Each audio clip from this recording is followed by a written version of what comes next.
Bonjour, welcome to my YouTube channel. My name is Rijja Kausarla and today's grammar topic is la negation. This is part 2 of the video. Part 1 has already been uploaded on my YouTube channel. I would recommend you to watch it before you watch part 2. I'll attach the link to the video in the description box. So let's get started. Les expressions négatives. So the following expressions are the commonly used negative expressions in French. For example, quelque chose means something, whereas ne rien means nothing in French. Similarly, quelqu'un or quelqu'un is somebody, whereas ne personne is nobody. Encore is still, ne plus is no more. Déjà means already, ne pas encore means not yet. I would recommend you to write these expressions down and save them for your future reference. These are used very commonly in letter writing. Toujours means always, ne jamais means never. Quelque part means somewhere, whereas ne nulle part means nowhere. For the articles la, ula, and the partitive and contracted articles du, the, la, de, the L apostrophe and du, the, la, the L apostrophe de, which means some, we use neither nor, that is ne, ni in French. The following points are to be kept in mind while using these negative expressions.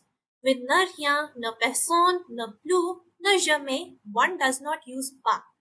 I have already explained how do we perform negation for simple sentences.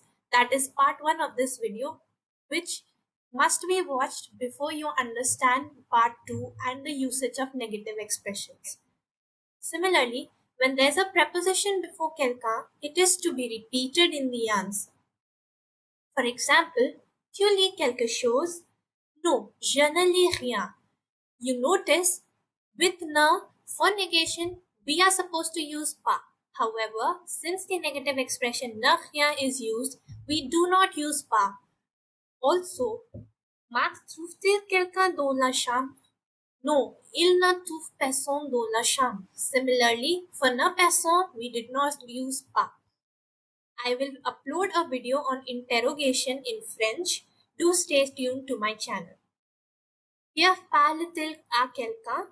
You notice we have the preposition à here and we have used quelqu'un. So, we will retain this preposition in our answer.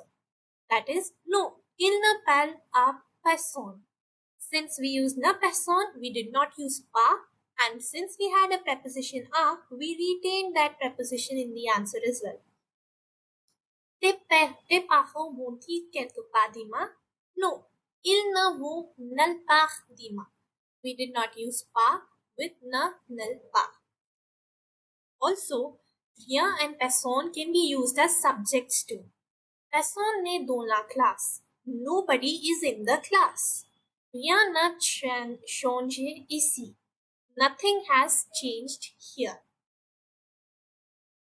And finally, you must remember that with ne, ni, the articles are used in the negative sentence, whereas if there's a partitive article, the article is removed in the negative sentence. For example, vous achetez la jupe et la pantalon. Notice we have used definite articles la, that is used for feminine nouns. I have already uploaded a video on definite and indefinite articles on my channel and attached the link to the video in the description box. Do watch it if you are not aware of the concept. In the answer, no, je n'achète ni la jupe ni la pantalon.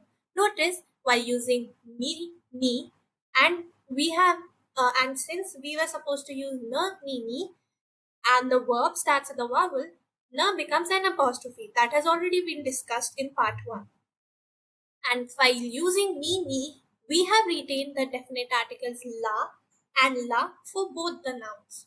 However, if we had a sentence like il mangeait du poisson et de la viande, that is, we have the partitive articles du and de la. In our negative answer, we would have removed these partitive articles and the sentence would have become no, il n'a mangé ni poisson ni viande.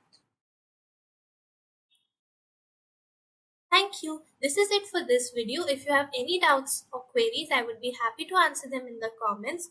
Do like the video if you like the content and subscribe to my YouTube channel. Merci.